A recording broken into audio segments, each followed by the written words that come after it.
The Philadelphia Eagles have just made a major move that could shape the future of this defense for years to come, and it's the kind of decision that tells you exactly what this organization believes about the foundation of its roster. The team has signed Jordan Davis to a contract extension worth 3 years and $78 million, with $65 million of that money guaranteed. When you break it down, that comes out to $26 million per season on the extension, instantly making Davis the highest paid nose tackle in the NFL, and one of the highest paid interior defensive linemen in the league. And if you've been following the Eagles closely, this move shouldn't come as a surprise in terms of timing. The organization has been very clear about wanting to lock up its core players before they even get close to free agency. Davis became eligible for an extension, and the front office decided to move aggressively rather than wait. What might surprise some fans, though, is the size of the deal. An average of $26 million per year is a big number, especially when many people expected something closer to the 15 to 20 million range annually. But when you step back and look at the bigger picture around the NFL, the financial landscape has completely changed. The salary cap has now surpassed $300 million for all 32 teams, and when the cap rises like that, every major position market rises with it. Defensive tackles are no exception. Chris Jones currently sits at the top of the position financially at over $31 million per year, and Milton Williams is also making around $26 million annually. So when you place Jordan Davis in that same range, it's clear the Eagles believe he belongs in that tier of players. What makes this story even more interesting is the developmental journey Davis has taken since entering the league. When he came out of Georgia, he was one of the most fascinating physical prospects in recent memory. At the NFL Combine, weighing around 340 pounds and standing 6'6", he ran a sub-5 second 40-yard dash. That combination of size and athleticism created massive first-round buzz. But early in his NFL career in 2022 and 2023, he wasn't a full 3-down player. He was primarily used in certain packages, which made some people wonder whether he would ever become a complete defensive tackle. The turning point seemed to arrive during the 2024 season. Around the middle of that year, something clicked for him. Defensive tackle is a position that often requires patience, development, and physical maturity, and Davis began to put everything together. He also made a major commitment to improving his conditioning. Reports indicated he focused heavily on his diet and training routine, even developing a strong routine with Peloton workouts that helped him get into much better shape. That transformation allowed him to stay on the field longer and impact more snaps. By the time the Eagles made their deep run that season, Davis had become one of the highest graded defensive players during the postseason. And then in 2025, he elevated his game even further, playing at what many considered an all-pro level.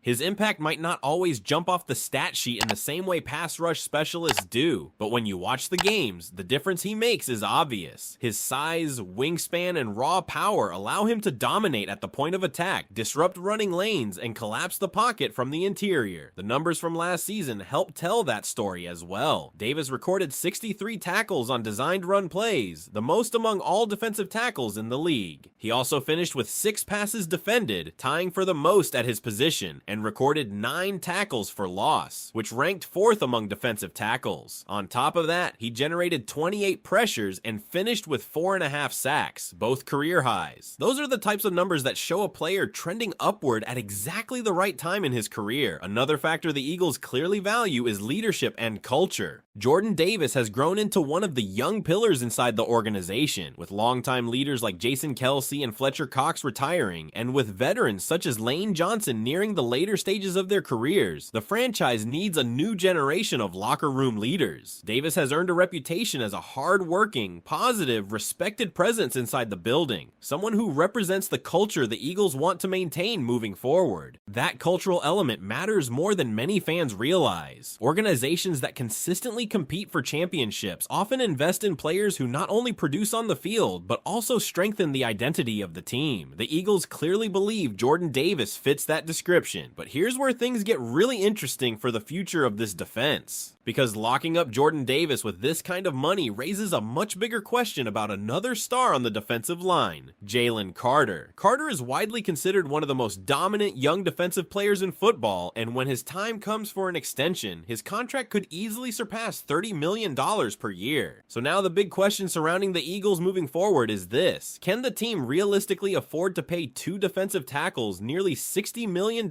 combined per season while also preparing to extend other young stars on the the roster, and that's exactly the situation Philadelphia may soon have to figure out. What do you think? Was this the right move by the Eagles to secure Jordan Davis now, even with those massive future contract decisions looming? That's where the financial puzzle surrounding the Eagles' defensive line starts to get really fascinating, because once you commit this type of money to Jordan Davis, the ripple effects across the roster become impossible to ignore. One of the major questions now revolves around Jalen Carter. Inside the organization and around the league, there's a strong belief that Carter is actually the more dominant player between the two defensive tackles. He has the ability to completely take over games, collapse pockets instantly, and elevate the performance of everyone playing next to him on the defensive front. And because of that impact, his next contract could easily push past the $30 million per year mark. The Eagles technically still have some time before they're forced into that decision. Carter was drafted in 2023, which means he's still under his rookie contract for a couple more seasons, and the team can also exercise his fifth-year option, which would keep him under contract through the 2027 season with guaranteed money. That gives the front office breathing room, but at the same time, history tells us something very important about the way this organization operates. Howie Roseman has always preferred to extend players earlier rather than later. The logic behind that approach is simple. If you wait until a player explodes statistically or earns all-pro recognition, the price only goes up. But if you lock a player up before that breakout season happens, you might be able to secure a slightly better deal for the team long-term. That philosophy is exactly what we just saw with Jordan Davis. The Eagles believe his best football is still ahead of him, and by extending him now, they're betting that this contract will actually look like a bargain a few years down the road as the salary cap continues to climb and other defensive tackles sign even larger deals. But again, it brings us back to Carter. If Carter goes out next season and dominates the way many people expect him to, his market value could explode. There's already a real possibility that he could surpass players like Chris Jones financially and become the highest paid defensive tackle in football. And if that happens, the Eagles would be staring at a situation where they're paying two players at the same position nearly $60 million